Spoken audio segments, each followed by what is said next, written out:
Syed, Ya. malam ni saya terus petik nama Syed. Jangan berani cabar saya untuk tanya nama-nama ulam-ulaman, sayur-sayuran, buah-buahan. Suhaimi, mana petola tunjuk? Petola.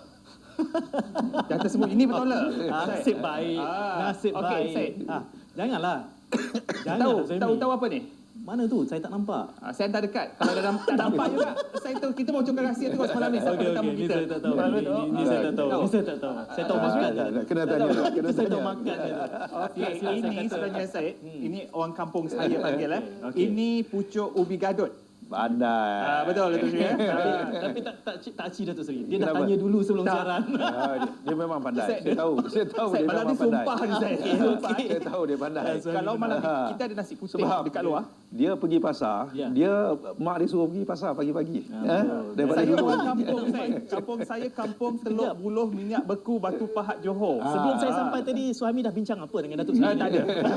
Kan awal-awal ni. Nak kenakan saya malam ni. Kalau dari segi image saya orang kampung sekarang dah pakai macam saya tau. Okey. Oh saya kena bantah.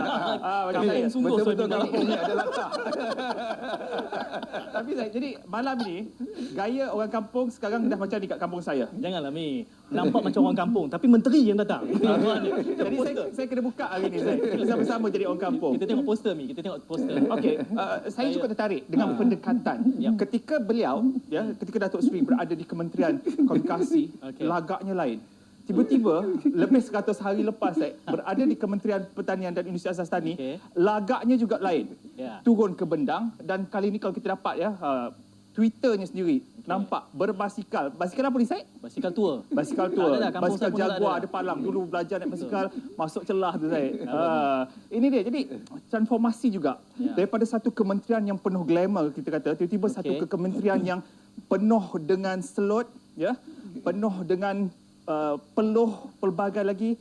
Okey. Satu transformasi dan saya berterima kasih kepada Datuk Ya. juga kerana dalam tempoh tak sampai 100 hari Datuk dah lebih 100 hari Datuk di bawah Kementerian Pertanian. Saya cukup makan untuk tempoh 4 dekad ni saya. Kalau Suhaimi tak cukup makan, saya tak pasti Datuk Seri.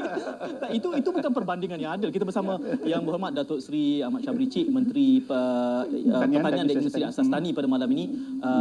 Sangat santai kita. Saya rasa Suhaimi angkat Datuk Seri lebih-lebih sebab Datuk Seri datang bawa buah-buahan dan sayur-sayur ni malam ini. Jadi selamat datang kita ucapkan. Nyari sayur lah. Dari sayur lah. Tapi saya sendiri pun pada peringkat awal tadi saya sebut pada Suhaimi bila kami tengok poster rancangan malam ini yang dikeluarkan. Saya kata wah ini memang turba sungguh ni. Ini posternya kalau yang kita angkat Itu saya. poster yang kita angkat tadi. Apa image-nya, message-nya apa Datuk Seri? Kalau dalam ini gambaran 100 hari Datuk Seri memimpin kementerian. Ya, kalau saya rasa kalau message sebenarnya bukan message untuk orang lah. Saya rasa message tu untuk diri saya sendiri. Okey. Kalau dalam bahasa Inggeris tu I'm humble. Saya rasa terendah apabila saya berada dalam kementerian ini. Okey. Kementerian yang menuntut saya untuk turun ke bendang, pergi ke laut untuk memahami apa itu kehidupan nelayan, kehidupan orang yang terlibat dengan rumpai laut misalnya, bagaimana kehidupan penternak ayam, kambing, lembu dan sebagainya. Okey. Bukan kementerian yang sesuai untuk saya berkot bertai sepanjang masa, tetapi saya insaf kerana tanpa mereka ini, daripada golongan petani, peladang, nelayan dan sebagainya, satu nikmat dalam kehidupan kita mungkin tak dapat kita rasakan, iaitu nikmat makan. Tapi paradigmanya daripada kementerian ini Datuk Seri datang sini sirih pulang ke gagang juga ni Kemudian tiba-tiba Kementerian Pertanian dengan itu memerlukan paradigma paradigm shift juga itu. Datuk Seri. Saya pun kadang-kadang tak terfikir juga bagaimana untuk mengubah, menyesuaikan keadaan. Dulu bercakap tentang broadband, dulu bercakap Big data. Saya ingat Datuk Seri titik-titik itu big data. Cakap tentang ICT. Sekarang ni ICT kalau kat Terengganu panggil ikan celup tepung. Betul. Betul. Semua tentang makanan. Tapi walau bagaimanapun kesempatan dalam kementerian ini sebenarnya bagaimana untuk menggabungkan teknologi, terutama sekali teknologi yang terkini. Kita bercakap zaman IoT, Internet of Things, Internet of Everything. Bagaimana ianya dapat dimanfaatkan dalam soal kita membangunkan industri agro makanan, menghasilkan makanan yang mencukupi. Kita bercakap tentang keselamatan, jaminan keselamatan makanan, food security. Dan satu peringkat lagi kita bercakap tentang food sovereignty, iaitu kita tidak bergantung pada orang lain dan sebagainya. Jadi ini adalah merupakan laluan yang saya lalui, tetapi sebenarnya ia membantu untuk mengembangkan lagi pengetahuan dan pemikiran saya tentang pelbagai bidang yang perlu kita bangunkan. Datuk Seri Suhaimi, ini baru mukadimah. Ini belum soalan kita lagi, Suhaimi. Kita nak war-warkan. Mungkin boleh kita buka talian juga, Datuk Seri, kalau ada InsyaAllah. 0322829062, 0322829062. Lapangan juga kami berikan untuk anda memberikan pandangan juga komen melalui Facebook Lanskap TV1 ataupun boleh hashtag Lanskap TV1 untuk tweet tajuk perbincangan kita mengenai pastinya tentang pengubahsuaian bajet. Kita akan sentuh Syed, dan juga kita melihat antara projek-projek yang terdahulu, semasa dan akan datang oleh pihak kementerian.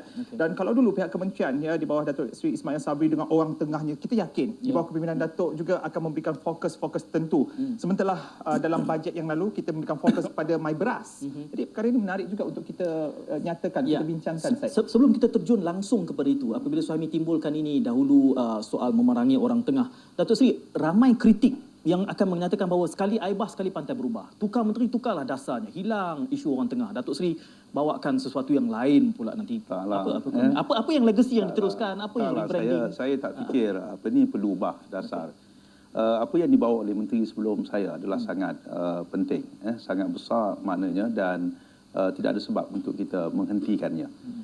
Memerangi orang tengah. Kerana apabila orang tengah itu dilihat sebagai satu daripada halangan tentang produktiviti, tentang kesannya pada pengguna, soal yang berkaitan dengan penindasan, di mana petani terus rasa tertindas sedangkan ada orang lain yang mengambil kesempatan daripada apa yang dihasilkan titik peluhnya.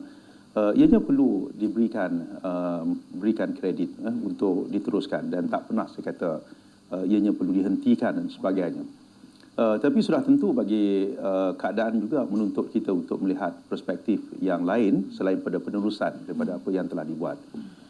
Sebagai contoh saya sebut sebelum ini dengan Suhaimi tentang food sovereignty, iaitu bagaimana kita memastikan jaminan bahawa makanan kita bukan sahaja mencukupi, tetapi bagaimana untuk kita akhirnya tidak bergantung kepada import, kerana terlalu bergantung pada import dia memberi kesan kepada satunya balance of trade kita ataupun imbangan perdagangan kita. Kalau terlalu banyak menyebabkan mata wang kita jatuh.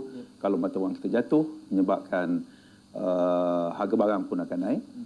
Dan kemudiannya kalau apa-apa berlaku pada negara, berlaku perang ke, berlaku sekatan dan sebagainya, apakah kita mampu untuk berdaya tahan ataupun tidak. Jadi ini aspek yang besar di mana saya katakan perlu ada suatu pemikiran yang besar. Akhirnya kita bukan sahaja sebagai negara yang mampu mengeluarkan makanan kita, tetapi sampai peringkat kita boleh mengeksport makanan kita. Jadi ini perkara yang saya sebutkan, saya bincang dengan rakan-rakan dalam kementerian. Kita lihat Amerika misalnya, mereka bukan makan nasi, tetapi mereka adalah pengeksport beras, antara yang terbesar di dunia. Kita makan nasi, banyak bendang, banyak petani, tetapi kita masih lagi mengimport beras dan sebagainya. Jadi ini perspektif yang mesti dilihat secara lebih mendalam lagi. Meskipun demikian, Datuk Seri, apa yang Datuk Seri pernah bincangkan tentang kedaulatan makanan bersama Suhaimi, itu dalam perspektif ketika mana kita belum melakukan pengubahsuaian bajet. Apabila diubah suai bajetnya, Suhaimi, kita sudah mula pergi ke situ. Betul. Apakah terjejas idea-idea asas dari agenda yang telah digariskan sebelum ini? Ada sedikit, tetapi saya harapkan ianya mesti dilihat daripada perspektif ataupun langkah sementara. Sebagai contohnya, ada permintaan supaya kita meliberalkan import pada barang-barang yang tertentu, daging, lembu dan sebagainya. Kerana apabila berlaku tekanan harga tinggi, untuk kita memastikan pengeluaran makanan tempatan yang murah, mungkin ada masalah di sini. Kerana pengeluaran makanan tempatan yang murah mengambil masa. Kerana pembangunan infrastruktur, misalnya daging, infrastruktur untuk menyediakan ternakan itu mengambil kos yang besar, mengambil masa untuk melihat hasilnya.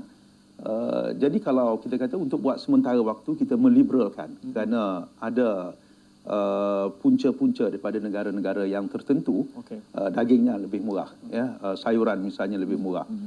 Ini adalah bersifat sementara. Tetapi eventually, akhirnya kita katakan kemampuan negara untuk menghasilkan dan mengeluarkan makanan kita sendiri sampai ke peringkat kita pula ekspor adalah merupakan antara perkara yang terus menjadi agenda kita. Ya. Soal meliberalisasikan AP untuk makanan tertentu, apa strateginya apabila dikenal pasti hanya sebilangan saja AP? Oh ya, kerana ini melibatkan bekalan makanan yang mencukupi dengan harga yang berpatutan. Ya. Kita tahu bahawa kalau kita bergantung pada harga lembu segar, tempatan, harganya sekarang sampai RM30 per kilo. Ramai rasa mahal sangat. Tetapi harga daging kerbau daripada India di pasaran boleh dapat dengan harga RM18. Tak apalah kalau gitu kita benarkan. Tapi ada syarat. Syaratnya dia memenuhi semua piawaian dari segi kebersihannya, dari segi kesihatannya, dari segi tak penyakitnya, dari segi halalnya, ia mesti dipenuhi tentang perkara ini. Jadi ini antara perkara yang kita katakan tak apa, tetapi ini bukan dilihat suatu langkah yang berpanjangan. Kita selesa dengan cara mengimport. Kita tak mahu ada negara misalnya tak payah dah, sebuah negara Afrika misalnya satu ketika dahulu dia rasakan tak payahlah kita tanam padi misalnya, kerana kos padi itu nak buat perairannya, nak buat infrastrukturnya tinggi, beli saja.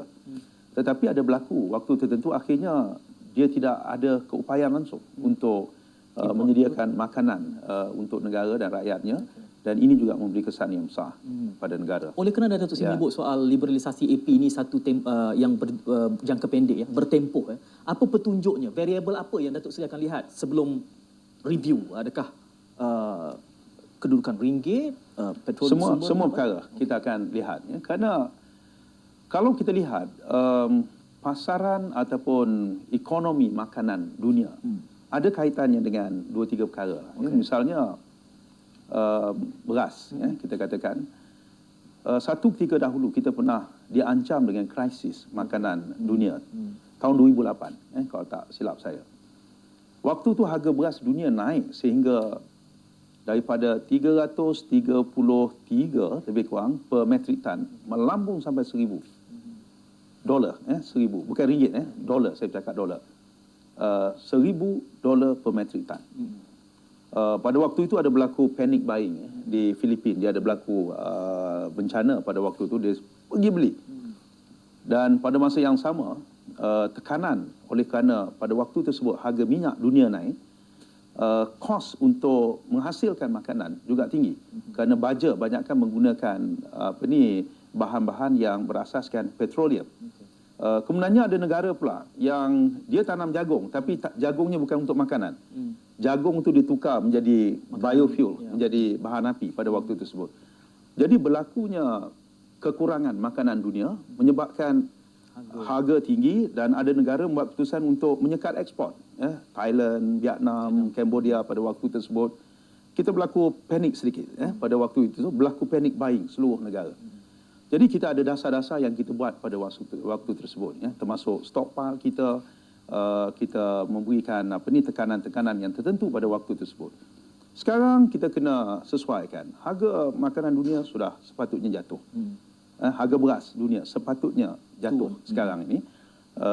Dan kita tidak perlu memberikan tumpuan yang besar dari segi menyimpan stockpile sebagai contohnya. Dan kita menggunakan wang tersebut untuk tujuan lain. Misalnya untuk membantu petani-petani kita. MyBeras misalnya, salah satu daripada kaedahnya untuk kita tengok, ya dalam negara kita ini, ada tak orang yang terlalu miskin sehingga kelaparan? Kalau dilapar, apakah apa yang disebutkan jaringan keselamatan, ada tak dia boleh tempat untuk mengadu dan sebagainya. Jadi ini antara perkara-perkara yang kita sesuaikan buat masa kita sekarang. akan pertajamkan lagi nanti Suhaimi tentang MyBeras ni. Tapi Datuk Seri menyebut beberapa elemen yang perlu soalan tambahan tadi. Misalnya tentang harga. Antara pemboleh ubahnya adalah harga minyak, petroleum. Ramai orang menganggap dengan mudahnya mengatakan kalaulah harga minyak turun, sepatutnya harga makanan juga turun. Tapi Datuk Seri ada hujahan tersendiri yang agak konsisten dengan hujah-hujah balas itu. Boleh kita kongsi? Dulu saya pernah cakap, jangan menganggap bahawa kalau negara kita harga minyak kita rendah, maka semua barang murah. Kerana minyak itu satu elemen daripada faktor harga, faktor transport, faktor baja dan sebagainya. Tetapi kalau ada negara sebagainya, contohnya Venezuela, saya pernah cakap satu ketika dahulu. Sekarang ni dia berhadapan dengan krisis yang paling teruk dalam sejarahnya. Dia adalah salah sebuah negara antara pengeluar minyak yang terbesar dunia. Kita keluar dalam 600-700 ribu tong. Dia keluar sampai 3 juta tong. Waktu mewah dahulu, harga minyak naik, dia kata tak payah nak fikir tentang soal nak bangunkan keupayaan pengeluaran makanan dia, pengeluaran barang-barang lain. Kita bagi subsidi je minyak supaya harga minyak kita paling murah, dan dia popular pada waktu tersebut. Tetapi bila dia sudah tidak mendapat revenue ataupun hasil negara yang berasaskan pada minyak lagi, dia dapati semua benda terpaksa diimport. Dan bila dia tidak ada pendapatan yang memberi kekuatan pada currency ataupun pada mata wang dia, mata wang dia jatuh pada peringkat yang teruk. Dan inflasi dia menjadi 1000%. Dia tak cakap tentang 10%, 200% sampai 1000%. Barang harga RM10 hari ini, minggu depan jadi RM100, bulan depan jadi RM1000. Tidak ada nilai dia kerana semua perkara diimport. Tisu paper pun, kertas tisu pun terpaksa diimport. Dia tidak ada keupayaan dalam negara dia. Sebab itu perkara-perkara ini kita bertuah. Satu ketika dahulu kita ditekan, harga minyak naik, orang kata gunakan pendapatan untuk subsidi negara itu supaya harga minyak rendah. Tapi kita membuat pilihan-pilihan lain. Waktu tersebutlah kita gunakan untuk bangunkan infrastruktur kita, untuk bina keupayaan jelapang-jelapang padi kita, membina sistem public transport kita dan sebagainya. Sekurang-kurangnya kita tidak separah ada negara-negara tertentu yang segala-galanya bergantung kepada minyak, dan dia memastikan negara tersebut yang menggunakan model waktu minyak mahal kita beli segala-galanya, kita gunakan wang untuk subsidi untuk segala-galanya dan sebagainya. Jadi ini ialah bagaimana kita mengimbangi keadaan itu yang menjadi cabaran pada setiap mereka yang dipertanggungjawabkan untuk mengendalikan negara. Apabila Datuk Seri menyebut soal perimbangan ini, saya petik semula apa yang Datuk Seri sebut tadi soal stok penimbal ini. Stockpile, kerana antara strateginya mungkin untuk mengimbangi harga ini supaya kita tidak merasakan tekanan yang mendadak disebabkan fluctuation perbekalan. Tapi Datuk Seri menyebut soal stockpile juga ada masalah dalam pengurusannya, dan Datuk Seri ingin review, lihat semula keberkesanan stok penimbal khususnya makanan, beras mungkin. Ya, dulu bila waktu krisis makanan 2008, sebelum ni kita simpan beras kita lebih kurang pada waktu tersebut lebih kurang 90,000 metrik tan. Cukup untuk beberapa sebulan lah lebih kurang pada waktu tersebut. Dan kita buat keputusan untuk meningkatkan stockpile kita 3 kali ganda sampai 300,000, hampir 300,000 metrik tan. Dan keputusan itu dibuat, kita tidak review ataupun kita tidak kaji kembali sampai hari ini.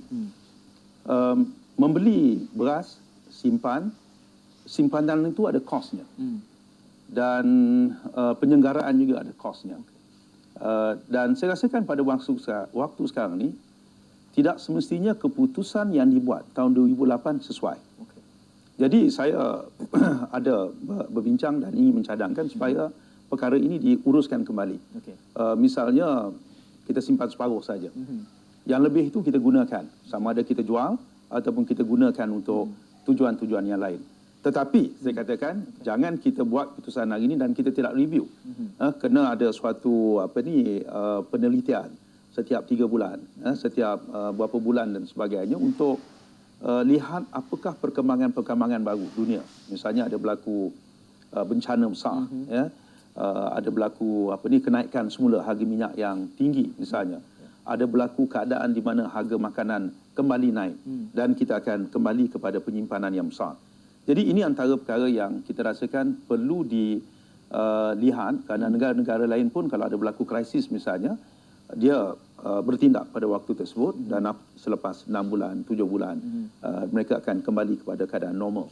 Jadi ini juga perkara yang menjadi tuntutan untuk pihak kami, pihak kementerian untuk melihat pada masa ke semasa. Ada banyak soalan susulan selepas ini Datuk Seri, tapi saya tengok isyarat Suhaimi sudah menggamit-gamit. Dia kata, Syed, kita buka laluan talian dan sebelum kita buka talian 0322899062, 0322899062, detik kira untuk Kementerian Pertanian dan Industri Asas Tani pada 1 Mac adalah untuk melaksanakan program MyBRAS. Itu lebih kurang 18 hari saja lagi, dan saya masih agak ragu-ragu dari segi kaedah penyampaian. Bagaimana agaknya pihak kementerian, kerana sebelum ini kalau kita melihat berbagai program-program lain yang dilaksanakan baik daripada Kementerian MOA sendiri, malah kementerian-kementerian lain ada ketirisan. Jadi mungkin ada satu dimensi baru, sentuhan-sentuhan baru yang diberikan oleh Datuk Seri tentang pengagihan program MyBRAS yang dijangkakan untuk 200,000 penerima untuk program MyBRAS ini. Jadi kita lambungkan soalan ini dan kita berehat seketika, dan jawapannya kita susul selepas kita berhenti rehat untuk seketika. Baik.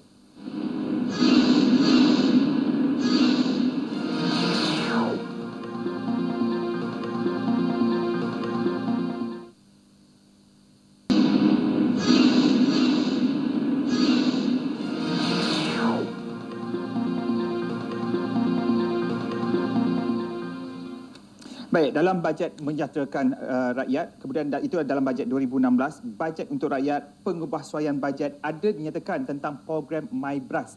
Itu antara pengenalan-pengenalan baru dan ia diletakkan di bawah tanggungjawab Kementerian Pertanian dan Industri Asas Tani. Dan seperti yang dimaklumkan oleh Yang Amat Berhormat Perdana Menteri, 20 kg beras akan dibekalkan kepada keluarga miskin yang berdaftar setiap bulan untuk kurangkan beban hidup.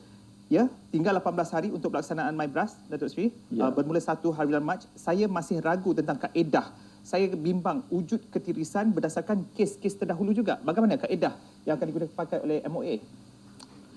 Ya, saya sendiri pun kalau tanya nervous dengan pelaksanaannya. Tapi ini adalah suatu yang mencabar bagi saya.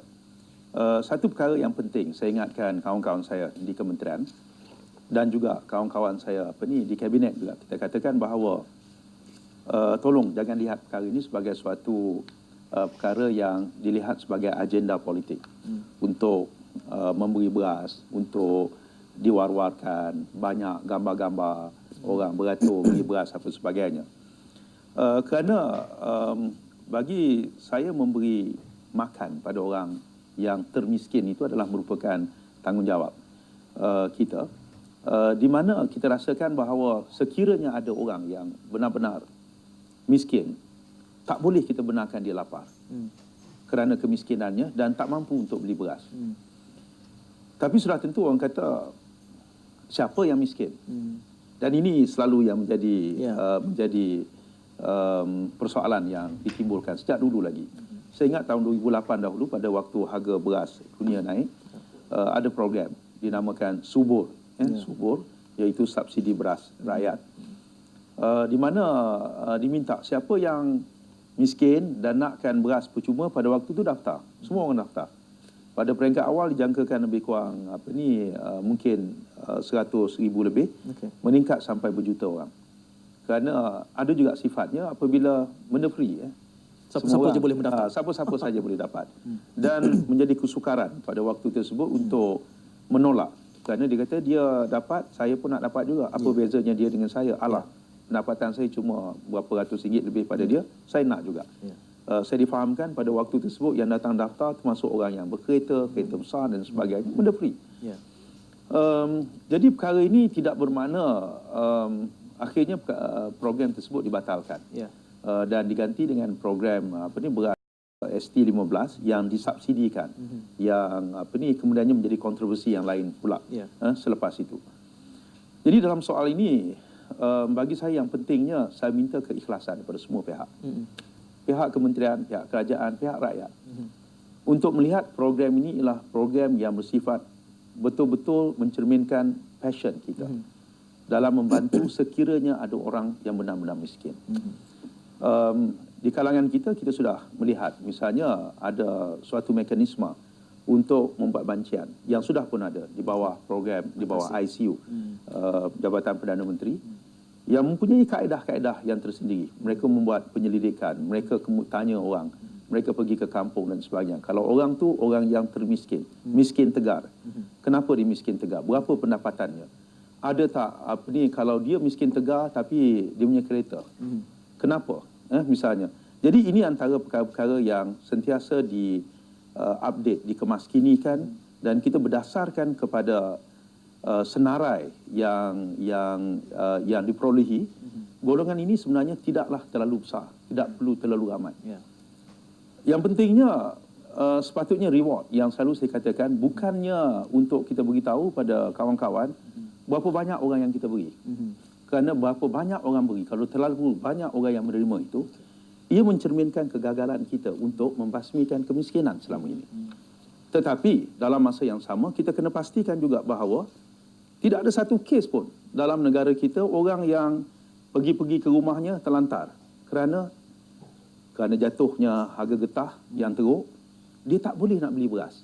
Jadi ada suatu mekanisme untuk melihat mereka ini, untuk memberitahu pada kita bahawa beras boleh kita berikan. 20 kg itu diandaikan cukup untuk kalau keluarga 4-5 orang untuk makan selama sebulan. Jadi ini antara perkara yang sedang diuruskan untuk ke peringkat pelaksanaannya. Okey. Soalan susulan saya seketika nanti. Kami ada pemanggil di talian. Kita beri laluan dahulu. Encik Abdullah Fattah ya. Hello, Assalamualaikum. Waalaikumsalam. Okey, apa khabar? Baik. Asal dari mana ni? Kedah? Faham. Okey, Cik Abdullah. Topik kita tentang pertanian. Ya, ada something atau sesuatu yang ingin dikongsikan? Ada komen, ada cadangan, ada saranan? Silakan.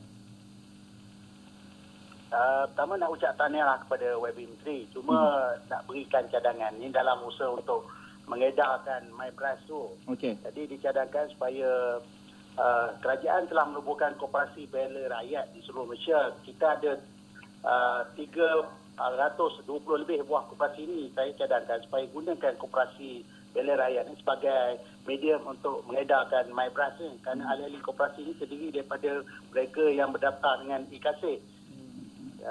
Koperasi ini ada pengalaman di Tuaran di Sabah. Koperasi ini telah pun menjalankan program ini sebelum pada ini dan dapati amat berjaya lah. Kerana koperasi boleh akses pada ahli-ahli lah. Itu cadangan saya lah. Ya, saya kira itu satu cadangan yang baik. Saya minta pegawai-pegawai saya untuk mencatatkan. Ini satu cadangan. Okey. Kita sebenarnya sedang berurus dengan semua pihak, ya, ICU, peringkat pejabat daerah, Jabatan Pembangunan, Persekutuan, JKK, ada JPP dan sebagainya untuk menjadi sebahagian daripada rantaian untuk mengenal pasti dan untuk pengedaran. Dan kita akan melihat perkara ini sebagai salah satu daripada kaedah yang perlu dipertimbangkan. Sebenarnya banyak kaedah-kaedah yang sampai pada kita. Dan Saya dimaklumkan ada juga penghantaran terus ke pintu. Yang sekiranya ianya diperlukan. Ya, ini menariknya Datuk Seri, sebab Datuk Seri menyebutkan soal subur yang agak kontroversi 2008, sekarang 2016. Saya selalu timbulkan ini kerana kelihatannya tempoh 7-8 tahun itu seperti tidak ada learning curve kita dalam menengah. Minta maaf saya menyebutkan ini, tetapi kalau kita masih terkial-kial soal delivery ini, apakah ini unik dalam masalah Malaysia? Tidak ada pengalaman negara lain yang mana deliverynya lebih integratif? Yang terhampir yang boleh kita lihat di Indonesia ada programnya dipanggil Raskin, beras orang miskin. Okey. Dan di mana ada sedikit kaedahnya, di mana orang kena pergi ke satu tempat. Jadi tak perlu kata orang kena bagi. Hantam. Jadi dia kena ada usaha sedikit untuk pergi ke tempat itu sekiranya ianya benar-benar miskin dan memenuhi segala kriterianya. Itu pada tempat lain. Kita harapkan di sinilah di mana kerjasama pada semua pihak supaya tidak lagi melihat perkara ini sebagai suatu kesempatan. Kesempatan semua orang, kesempatan orang meniaga, kesempatan orang nak mengampir, kesempatan pemborong, kesempatan rakyat yang dia ada kemampuan tetapi dia rasa ini perkara barang free, maka kita kena kejar perkara ini. Sebab satu perkara yang paling penting, mana-mana program, terutama sekali program yang bersifat kebajikan begini ialah soal sustainability, berdaya tahan atau tidak.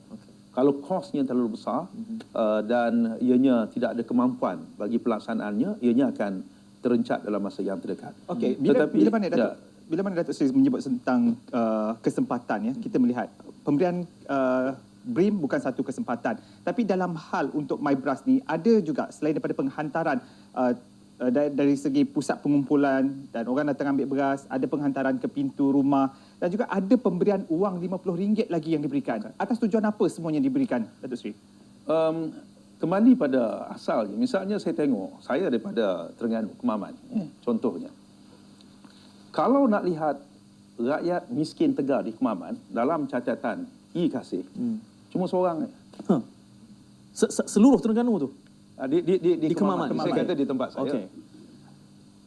Apa isunya seorang? Malahan saya katakan, walaupun saya Menteri Pertanian, please, saya rasa malu seorang ni tak payahlah guna peruntukan Kementerian Pertahanan. Tanggungjawab saya untuk menyelesaikan seorang. Sepatutnya begitu.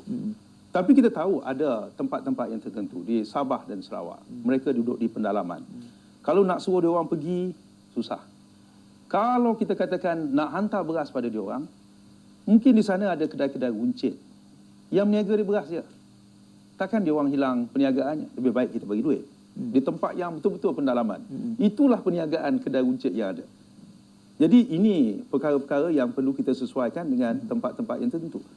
Dan sebab itu saya katakan, ada negeri yang kalau kita katakan dalam senarai e-Kasih, negeri yang kemiskinan dia miskin tegarnya. Misalnya di Melaka, baru-baru ni Yang Amat Berhormat Ketua Menteri Melaka isytiharkan, kami sifar kemiskinan Tegar. Okay. Sepatutnya bukannya kita mengambil perkara ini sebagai suatu perkara yang kita nak score political mileage kita.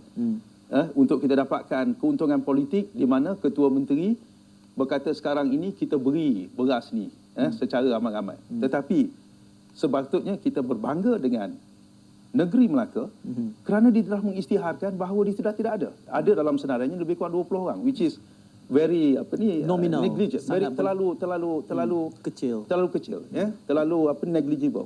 Dia terlalu kecil. Boleh diabaikan kerana boleh diabaikan, dia boleh diselesaikan. Ya.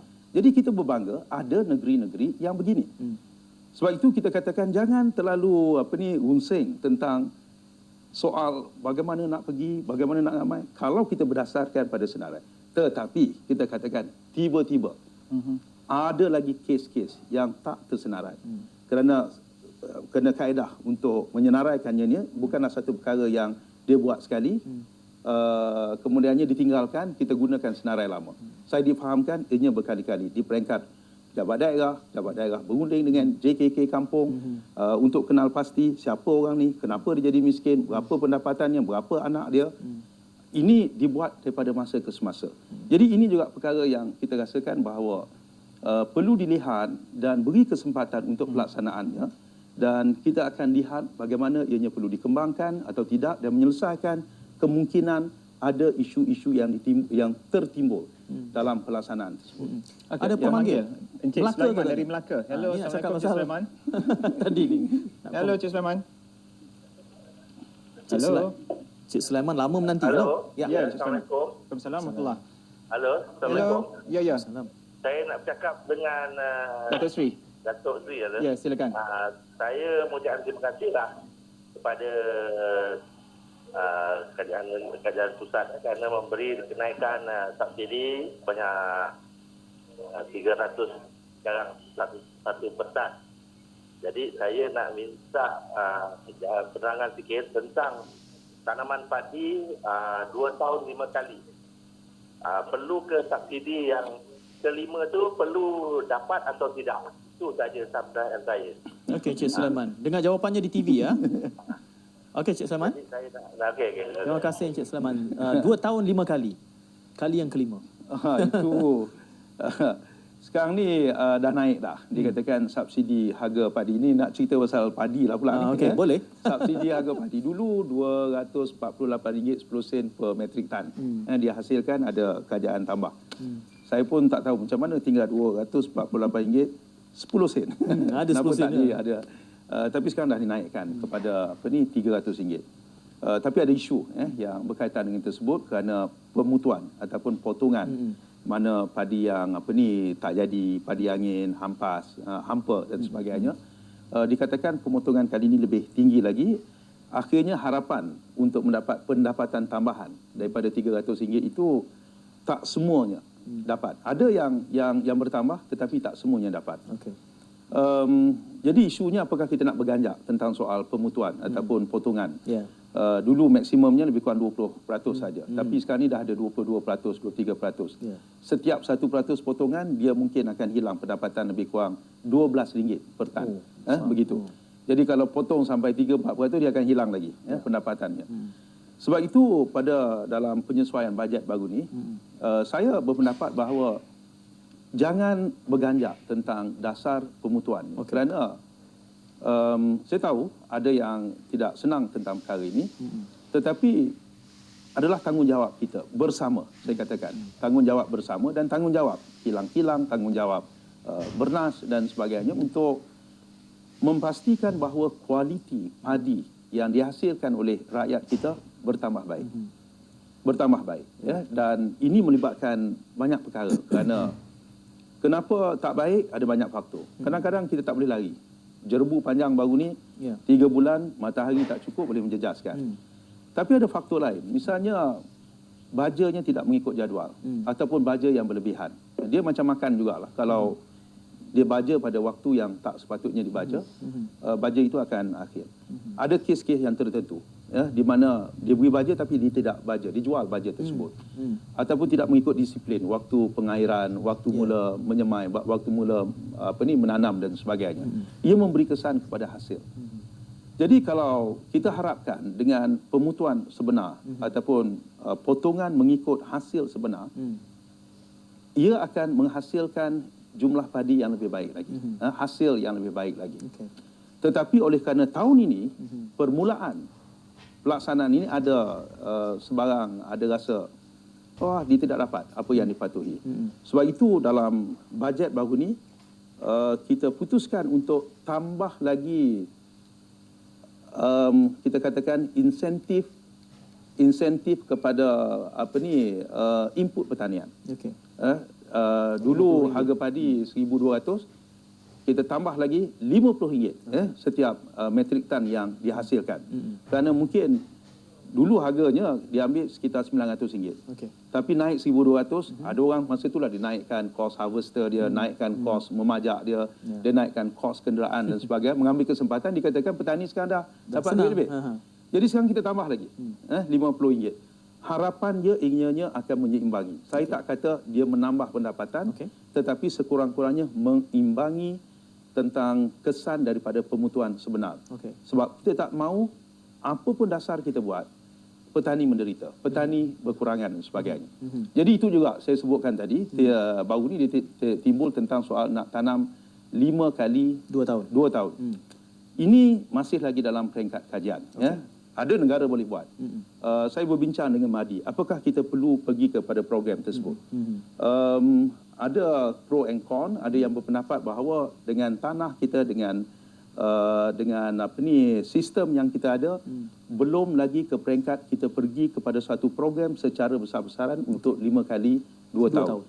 Cukup 2 kali setahun yang ada sekarang ni. Tetapi bila sampai waktunya, kita akan terus membantu. Hasilnya kita akan berikan apa yang telah diberikan selama ini dalam konteks yang ada sekarang. Panjang Datuk Seri menjelaskan ni, tapi satu yang saya mohon Datuk perdalamkan sedikit lagi seketika nanti adalah isu berkait produktiviti secara lokaliti ini dah lama Datuk Seri. Satu, lokasi A produktivitinya lebih tinggi daripada lokasi B, lokasi C, dan sebenarnya kita sudah boleh tunjuk asbab-asbab, alasan-alasannya. Tapi bertahun kita bergulat dengan isu yang sama.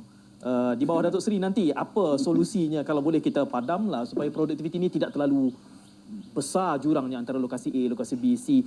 Selepas kita berehat cerita yang bertahun juga tentang kos sara hidup ataupun kos harga barang. Kalau harga di pasar tani, dengan pengenalan pasar tani, malah sayur-sayuran, ikan, daging dan jual pasar tani juga, dilaporkan masih juga ada lokasi-lokasi yang mahal. Kalau saya menetap di Pantai Dalam, pasar tani di Pantai Dalam juga agak mahal. Itu sebab tu tempat orang kaya. Hanya Suhaimi saja yang duduk di situ. Allahu Akbar. Kena malam Sebab ni. itu dia Apa kata pun, dia Syed, tidak lapar kita- semenjak kita- Datuk Seri menjadi menteri pertanian. Tapi kita nampak ada usaha daripada Farma. Dan yang terbaru nanti dalam pengubahsuaian bajet ada juga langkah yang diperkenalkan iaitu My Farm Outlet. Perlu juga kita lihat perkara ini semuanya selepas ini.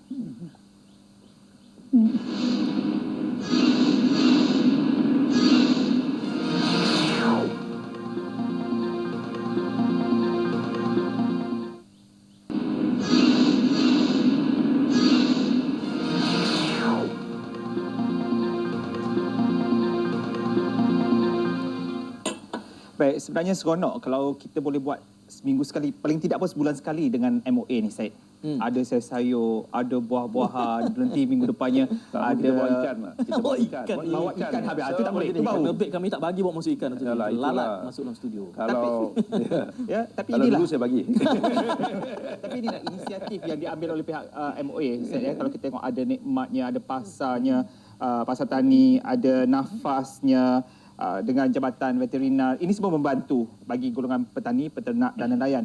Dan kita lihat dalam pengubahsaian bajet 2016, usaha untuk murahkan beban kenaikan kos harga barang. Harga jualan nanti 5 hingga 20% lebih rendah dari harga pasaran. Saya pesimis tentang perkara ni. Boleh ke? Ini perkara lama juga. Orang akan selalu membuat perbandingan harga di pasar tani. Sekarang ni ada My Farm. Nanti dengan pasar raya besar. Perbandingan harga, tapi untuk kali ini jaminan Datuk Seri sendiri di bawah agensi-agensi MOA sendiri melaksanakan 5 hingga 20% lebih rendah dari harga pasaran. Mampu ke? Kita cubalah. Jangan terlalu pesimis. Memang tugas dia begitu, Datuk Seri. Datuk Seri tak boleh tersinggung. Pesimis. Kita tengok Ya, dulu. kalau seikat Kita pucuk insya-Allah paku apa ni Perak ni. March ni kita akan mulakan program kita di dekat Putrajaya. Okey. Banyak orang tanya kenapa Putrajaya. Putrajaya tu kita nak tengok macam mana kesannya kalau harga ayamnya boleh lebih rendah daripada harga yang dijual, termasuk di pasar tani di tempat lain. Kerana kita katakan kalau kita boleh membantu untuk mengurangkan kos-kos yang tertentu dalam supply chain, rantaian pembekalan tersebut, ia dapat mampu untuk mengurangkannya. Kalau hasil daripada ladang terus. Kalau pasar tani itu mungkin seminggu sekali, seminggu 2 kali dan sebagainya. Ini kita boleh buat hari-hari. Dan ini adalah merupakan suatu model yang nak kita bangunkan di mana harga boleh dikurangkan. Dan yang keduanya kita kena ingatkan orang tengah ke ataupun penjual, saya katakan bahawa harga sayur misalnya antara agak rendah sekarang ni. Harga sayur, pergilah ke pasar Borong, tetapi bila sampai dekat runcit, dia menjadi mahal. Kerana kemungkinan yang dahulunya dia mendapat keuntungan yang tertentu, dia akan mengekalkan keuntungan. Harga itu. Ataupun dia menambah keuntungan untuk menambahkan margin yang ada sekarang ni. Ya. Kita harapkan dengan model yang kita buat ini menjadi ikutan satu dan menjadi cabaran kepada peruncit-peruncit dan sebagainya. Ianya boleh dikurangkan. Jadi ini juga perkara yang kita katakan bahawa dan kita tidak mahu ianya dibuat pada business model, ada unsur subsidi di situ dan sebagainya. Sekiranya ia berjaya, kita akan kembangkan di tempat lain. Beri peluang. Okey, kita beri peluang. Dan saya tadi ada tentang productivity untuk lokaliti. Itu menarik juga saya. Itu tapi saya nak tanya juga My Farm, berapa sasarannya nanti My Farm Outlet ini? Putrajaya itu Putrajaya, lepas tu pasar yang kedua 10 tempat yang lain, ada di Johor, ada di Perak, ada di di Pahang dan sebagainya. Dan mungkin kita akan cuba dapatkan peniaga-peniaga biasa yang tak semestinya melalui Farma dan sebagainya untuk menjadikan ini model untuk mereka meneruskan kerja-kerja berdasarkan pada model yang kita bina untuk menghasilkan barangan asas yang lebih murah. Dan ini menjadi pilihan pada rakyat. Ini antara perkara yang kita berusaha sungguh-sungguh lah. Kita nak tengok nanti Suhaimi kita beli belah di Presin berapa? Putrajaya Datuk Seri? Presin berapa? 7. Presin 7 pasar Presin 7 saya nak tengok. Suhaimi dia rajin memasak, jadi saya yakin dia akan Dia start bangun pagi saya tahu dia pergi ke pasar. Sebab tu dia kenal semua pucuk-pucuk ni. Semua dia tahu. Dia tahu, Syed. Janganlah Suhaimi. Saya tak tolong orang rumah. Saya tak tolong orang rumah pergi pasar. Ini Dan dia masak sendiri. Dia masak sendiri. Kerepek melinjau tahu? Ya. Dia nak tunjuk Belinjau tak, skill tak? dia, Datuk Seri. Ini Dia daun nak dia. tunjuk skill. Ini daun pokok belinjau. Kalau kita masak Yummy. tumis air, kita masak lemak dengan buah belinjau itu sendiri yang belum diempengkan. Ini dia masak lemak sedap campur ubi. Hati-hati Suhaimi, jangan pijak lagi. tak pijak lagi, Itu Zaid. harapnya Siapa jadi- pagar makan Suhaimi. Jangan. Siapa jadi isteri Suhaimi memang bertuah lah. Sebab itu belum ada yang bertuah. Ya. Belum ada yang bertuah. Saya tak mau mengiklankan hari ini. Saya balik dulu lah, Zaid. Saya ada komisen. Saya ada komisen Wah. hari ini. Datuk Seri, Suhaimi mencuplik satu topik tadi yang saya gantung sebelum kita. Suhaimi boleh kembali ke tempat duduk. Tak apa, ini saya jaga. Tak apa, Zaid. Buah apa tu sebahagiannya saya punya. Tadi saya timbulkan soal productivity, Datuk Seri, ya. Kerana kelihatannya isu produktiviti ini berterusan. Ada kawasan A, produktivitinya 2, 3, 4, 5 kali ganda lebih tinggi daripada kawasan B, C, D. Dan selalu saja kita tunjuk kawasan ini dan kawasan sana masalah. Kalaulah benda, bagi saya kalau ia bersifat sementara, turun naik seperkara. Tapi kalau konsisten, tempat ini saja cemerlang, tempat lain tidak, tentulah ada petunjuk-petunjuk besar yang boleh kita belajar, Datuk Seri. Oh ya, ada tempat-tempat yang tertentu. Misalnya model yang dianggap baik ialah di belah barat Selangor, ya, Sekincan, Sabak Bernam, Tanjung Karang dan sebagainya. Ini yang baik. Ya. Ada yang mengatakan tanah dia, perairan dia dan sebagainya yang lebih baik. Tetapi yang boleh kita pelajari dari segi sistemnya. Misalnya diperkenalkan sistem estate, tidak lagi petak-petak yang kecil. Ya. Dan perkara ini sebenarnya sudah mula diadaptasikan di banyak tempat-tempat lain, termasuk di Kelantan, di Kedah dan sebagainya. Dan ternyata kesannya lebih baik daripada yang sebelum ini. Peningkatan yang kita lihat, sentiasa kita perhatikan, ya, misalnya di Kelantan, di kawasan Mada, di Kedah, di kawasan di luar daripada Sekincan, misalnya, sudah pun memperlihatkan keupayaan untuk menghasilkan padi, bukan lagi tersekat dengan 4 tan per hektar, kepada boleh pergi sampai sekarang ni dah jadi 6, jadi 8 dan sebagainya. Ianya adalah sesuatu perkara yang sudah dilihat keberhasilannya. Ya. Disiplin misalnya, kalau beri baja, dia gunakan baja, mengikut disiplin yang tertentu. Ini adalah antara sistem-sistem melalui sistem estate, ya, yang diperkenalkan, membantu untuk meningkatkan disiplin di kalangan petani dan memberikan hasil yang lebih baik. Ya. Ya.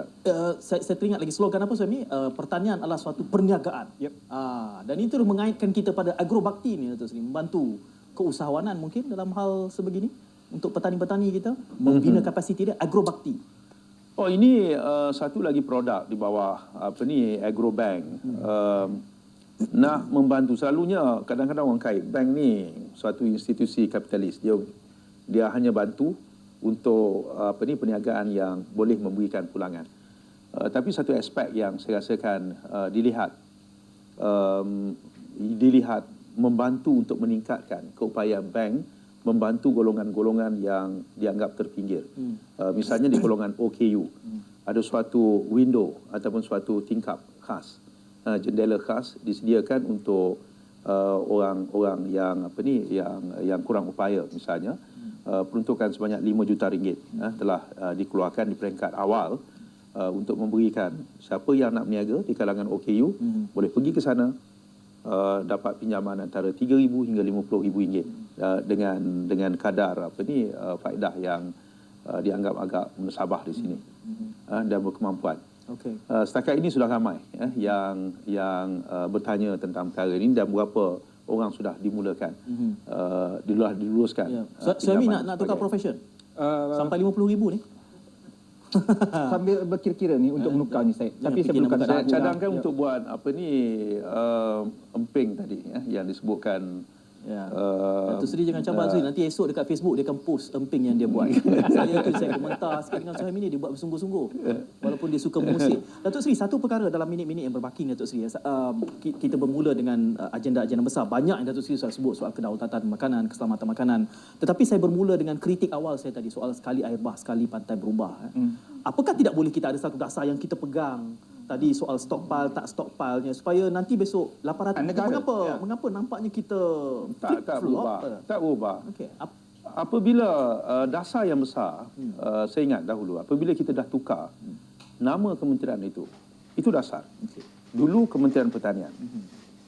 Perspektifnya ialah untuk membantu petani untuk meningkatkan pendapatan petani supaya petani itu keluar daripada paras kemiskinan. Tetapi bila disebut Kementerian Pertanian dan Industri Asas Tani, itu ia sudah bercakap tentang mencipta kekayaan. Bukan soal membasmikan kemiskinan. Sekarang ni kalau kita lihat di bawah kementerian, kita lihat banyak program aquaculture misalnya. Kalau kita lihat misalnya mengeluarkan aquaculture, ikan yang boleh kita ekspor. Pergi ke Tasik Banding misalnya, boleh mengekspor ikan tilapia kita ke Norway. Mengekspor udang-udang kita daripada Sabah sampai ke Hong Kong, Jepun dan sebagainya. Dia memberikan pulangan hasil yang besar.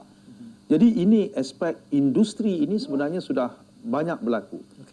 Peruntukan yang besar misalnya untuk membuat research bagi membangunkan industri herbal kita. Dulu kita katakan kita beli ginseng daripada China. Tidak, ginseng daripada Korea, daripada Korea misalnya. Sekarang ni tongkat adi kita sudah dijual di Amerika lebih banyak lagi daripada negara kita. Kita percaya pada tongkat ali itu antara champion yang telah kita hasilkan, di mana kedai-kedai menjual suplemen dan sebagainya melihat tongkat ali adalah merupakan salah satu permata yang datang daripada Malaysia. Banyak lagi yang sudah pun kita lihat perspektif yang lebih baik. Itu dasar yang besar. Ya, Datuk Seri, tapi pengurusan dasar itu sebenarnya pelaksanaan. Ya. Datuk Seri memberikan contoh-contoh bagi saya yang eksotik. Tetapi asas yang Datuk Seri ucapkan tadi adalah soal keselamatan makanan, kedaulatan makanan. Itu kita harus merujuk kepada perkara-perkara yang asasi. Building blocknya apa, Datuk Seri, sebelum kita berapa tahun lagi? Kerana saban tahun kami akan bercakap soal bila krisis, maka beras, sayur, dia sangat reaktif sifat dia. Dan ini idea-idea besar. Sementara Datuk Seri menguruskan MOA, timbul idea food security, kedaulatan, food sovereignty ni. Building blocknya apa? Berapa lama untuk kita boleh mengatakan bahawa kita sudah daulat dari segi makanan? Bila? Kita yang pentingnya mindset dulu. Kita kena, belum ada blueprintnya. Mindsetnya kita kena betulkan. Kemudiannya blueprintnya. Kita katakan bahawa kita perlu melihat kepada export-led agriculture. Bukan sekadar kita sediakan makanan untuk perut kita, cukup. Tetapi export-led yang boleh dieksportkan. Macam dulu dalam dasar industri kita. Satu waktu dahulu, industri berdasarkan dipanggil import substitution. Kita buat sebagai gantian import, kita buat. Akhirnya dilihat tidak praktikal. Beli daripada luar lebih mudah.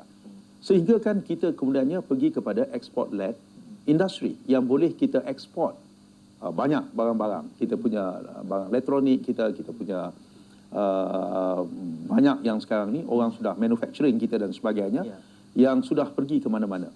Ia membantu dari segi pulangan. Bukan saja pulangan dari segi pekerjaan yang kita wujudkan, tetapi currency yang kita perolehi daripada luar membantu untuk mengukuhkan pendapatan negara dan pendapatan rakyat kita dan sebagainya. Jadi ini juga antara perkara yang sudah pun dibuat. Saya tak kata saya yang memulakannya. Misalnya ada program NKEA, dia ada beberapa fokus projek pasal ternakan, pasal aquaculture, pasal herbal yang saya masukkan tadi. Tetapi saya ingatkan kepada kementerian ini perlu diberikan suatu yang bersifat priority pada kita. Selain pada tanpa kita menidakkan bahawa perlu untuk kecukupan makanan, tetapi untuk makanan kita boleh kita eksportkan.